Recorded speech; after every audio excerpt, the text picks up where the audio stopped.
Mr. Governor, Mr. Chief Minister, ladies and gentlemen, it is a matter of gratification that this state is forging ahead with schemes for provision of medical relief, sanitation and other necessary services. In a vast country like India with a large population, much of it ill-nourished and with ill health, it is more or less inevitable and a necessary consequence. We are therefore trying our best to tackle this question from both ends.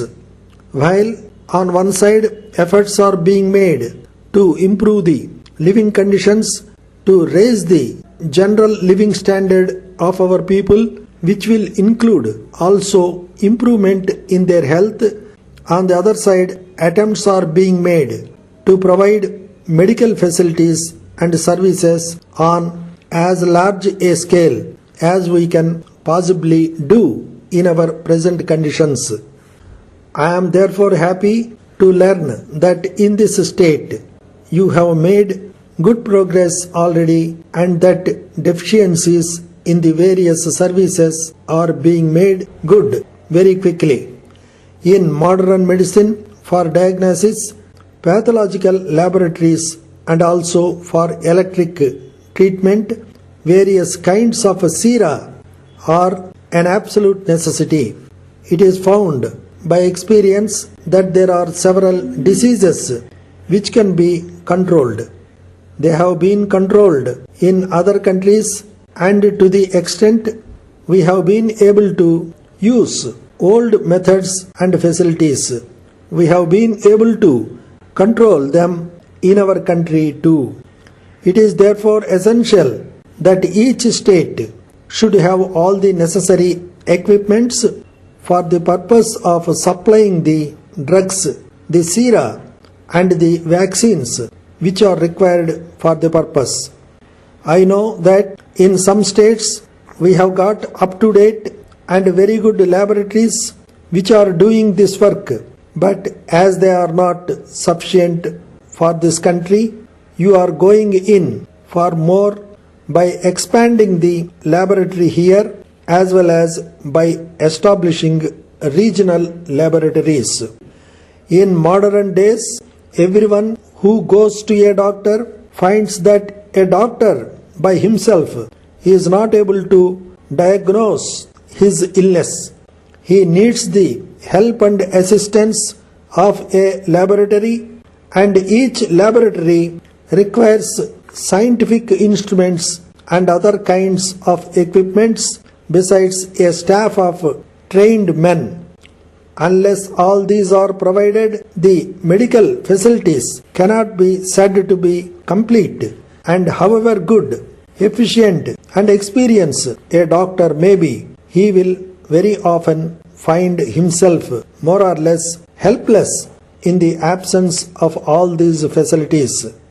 It is therefore absolutely necessary that these facilities should be provided on as large a scale as medical facilities in other countries are provided, and both for the purposes of preparing sera and vaccines and things of that sort which are required for preventive purposes as well as for curative purposes, we should have large scale manufacturing laboratories. I am glad to learn that you will become self-sufficient in these respects in a short time, and once you become self-sufficient, you will not have to look to other states for supply of all these materials. But as you have said, you are also deficient in supply of trained personnel. That has also to be provided, and I am glad you are opening new colleges and institutions where young people may be trained. It will, as the Chief Minister has pointed out, take a little time to get these men in their proper places. The medical studies themselves are somewhat prolonged, taking not less than 5 or 6 years in a college, and mere study in a college is not sufficient to make a very good and efficient doctor. He requires more than that, and that can come only through experience. So, it will take a few years before you are able to have good and efficient personnel in all your hospitals and dispensaries. But when we are engaged in large-scale reconstruction of the country, this kind of delay is inevitable, and all that I can say is that we should be alert and on the lookout for deficiencies to make good, so that before the evil effects of such deficiencies become apparent, we are in a position to meet them. In this country, we have been able to control many bad diseases. I believe plague has been very largely controlled, and I remember the days some more than 50 years ago when plague appeared for the first time in this country, and the panic it created. For many years after that, it continued to take a large toll of life in this country. But now we do not hear of a plague epidemic. I think that has been brought under control, I believe largely by some kind of vaccination. Malaria is on a fair way to being controlled. That, of course, is not by injections, but by some other means, by some kind of treatment.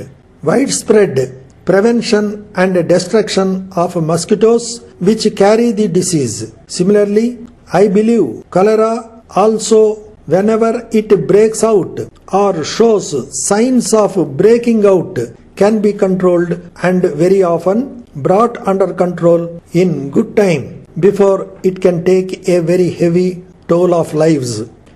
I believe there is a very serious attempt being made to bring even TB under control, and similarly we have got other diseases which are being controlled.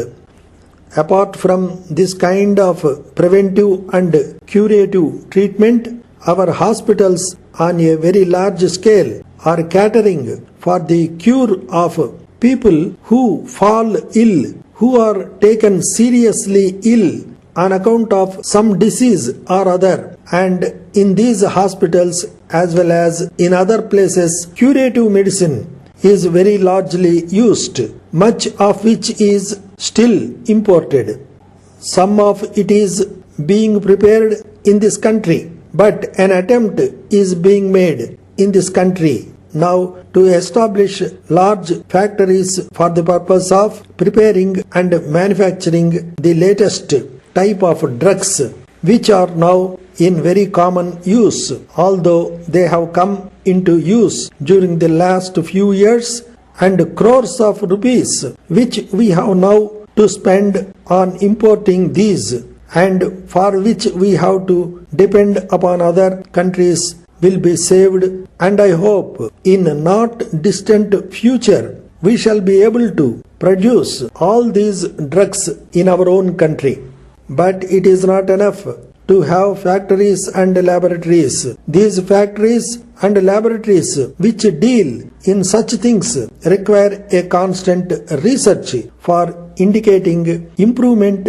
It will not be correct to say day to day, but I should say hour to hour, and unless we have got a very efficient body of research workers engaged in research of these drugs in all these laboratories, they will very soon prove to be out of date, and many things which we begin to manufacture will have become out of date by the time our first samples are ready.